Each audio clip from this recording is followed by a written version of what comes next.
हूँ आठगड़ गाँ हूँ बाइलो। अभियोग हूँ सी मत छाड़ी जा 9 मास 10 मास हम पदार रही पदार रही घर माँ बोले सी कहते मुझीनि से जगह को जीविनी कि तुम सागे रही सी केवल जिदी हूँ चाकरी सी के चाकरी करेंगे घर को पोषे घर लोक को पोषे सहीटा हूँ बड़ ये व्यतीत आ कि माने चाकरी आगुर भी तो आपण तो लव करके कहते लव करके मैरिज हाँ लव मैरिज जानते आपण भी तुम जानते से भी जानते आगुर भी डिस्कशन होइतला कि चाकरी करी ना ना आगुरी सेमती से किसी कही नथिले मझिरे मझिरे मते कहते ना जदि कौन आसला मुझे कहबी मुझे हो ठीक अच्छे जब भल चाकरी कौन आसला कर तुम पाठ पढ़ चाकरी कर किसी कथा ना कि सी जो चाकरी कर बर्तमान कि घर लोक बोले जो चाकरी कर जाऊँगी से चाकरी मोर पसंद नुह कहीं सी सका जाऊँगी राति 11 हो 12 हो केत चाकरी घर को आसो तार ठीक ठिकाना ना कहीं आम मो बापा माँ गोटे पुओ आम घरे आउ कहीं ना मुझे चाहूँगी केमती आम घर लोक सी के आम घर रुहतु आम घर कथा बुझे सी उत्कर्ष ढेंकाना गोटे उत्कर्ष फाइनान्स बैंक से रही चाकरी कर चाकरी छाड़ा प्रस्तुत ना सहीटा हो पारे मोटू किए बेटर मिलगला कि टंकाटा दरकार मु दरकार ना सहीटा तो मुझे कहीपरि कि सी कहते मुझे किसी कहीपरि मो जहाँ कह मो माँ कहे माँ को पचारा माँ कहते मु मो झील को से छाड़ी सहीटा होता है पारे सहीटा तो मुझे कहीपरि कहीं 9 मास है सी मत छाड़ी गले सहीटा मुझे कहीपरि बाहागर लव तो लव मैरिज लव होता आमर घरे बुझाबुझी करके घर लोक आम घर लोक बसिकी मंदिर में बाहर होता मंदिर जमी बाहर हवा कथा होता गोटे वर्ष रहिले मो पाखे गोटे वर्ष पर छाड़ी गले बहुत थर बापा बोऊ आम फैमिली आम गाँ लोक आम सरपंच बहुत थर घर को जाइए सरपंच को बहुत थर कहते टोटाल सरपंच शुणिले कि घर लोक भी शुणिले माँ कहते मुझे मो झील को छाड़बी चाकरी दरकार सी आम झील के रोजगार कर आमको मासक मास पैसा पठे शला कि ना मोर शला किए गोटे धर्म पुआ सी आसिक घर रही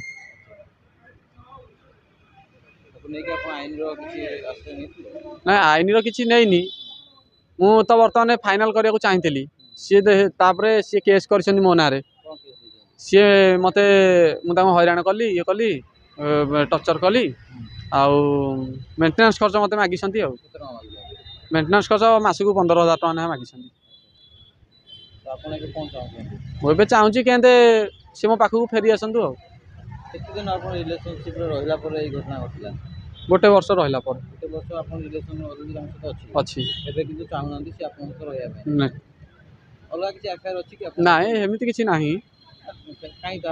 चाकरी तो गोटे बाहाना नुहे ना अलग अफेयर थी क्या सहित लव थी कि फाइनान्स कंपानी वाला किसी लोभ देखते को ऑफिसर की को फाइनान्स मैनेजर किसी भाव ना सेमती तो किसी ना मुझे तो सहीटा जानी कहीं सी मत तो 9 मास है छाड़ी गले मुझे जानी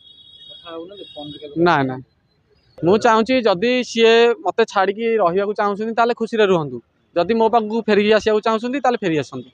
घर कथा किसी न बुझिकी न पचारिकी मो पाक फेरी आसतु ये मुझे चाहूँ देखो अभियोग हो स्त्री आसुना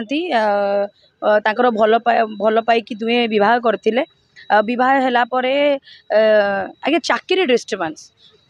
स्वामी को चाकरी पसंद नुह आ स्वामी को जो चाकरी पसंद स्त्री से चाकरी करने को नाराज जेहेतु स्त्री को फाइनेंस सेक्टर चाकरी पसंद स्वामी को से जिनस पसंद ना क्या निश्चय भाव जेहेतु बाहागर वर्षे है कौन से स्वामी भी केबे भी चाहिए कि मो स्त्री जाकि घर बाहर जाकि कोई चाकरी करूँ तो निश्चय भाव ये देखो कौन प्रकार फैमिली भितर थर्ड पर्सन पशुंट आ थर्ड पर्सन होती निज माँ जी कि झीर घर भांगुंट झील को कहते तू से जाना झी आउ गोटे कथा भी आम शुणा पाइलु कि सासू माँ कहते कि मो झील को सबुठी तदारक कले देखो तो यहाँ स्वाभाविक कथा कि प्रत्येक स्वामी प्रत्येक जगार हक बनूची कि से रोकटोक करेंगे जेहेतु वर्षे है बाहागर जेहेतु से गोटे माइनर एज जी 22 वर्षर झील सी आगे कहीपरि या कि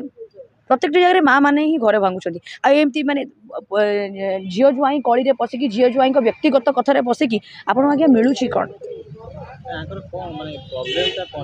आज्ञा प्रोब्लेमटा ही चाकरी ही स्टार्ट जेहेतु आजिकल का ट्रेंडिंग झील मैंने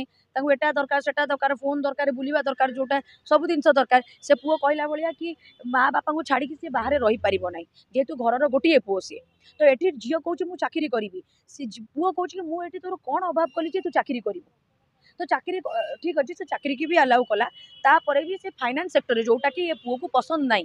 देखो आमे माने भी आजिका डेट्रे प्रत्येक काम करुचु जगार ये करें आम स्वामी सहयोग निश्चय भाव आम रोचे कहीं ये स्वामी को सहयोग निश्चय दरकार आदि घर लोक राजी ना से कैपेबिलिटी सी अच्छी तो जदि से कैपेबिलिटी देखो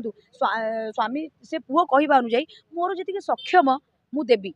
ता माने नुह कि मो बापा माँ को रास्ता बसैबी ता माने नुह कि सांगे सांगे मु चांद तारा आनी कि देवी तो ये झील मैंने कौट ना कौटी लेवल स्टाटस देखुं जहाँफल देखो शाशुघर आठगड़ ता घर चौद्वार से चाकरी कर ढेंकानाल आज्ञा कौ स्वामी सह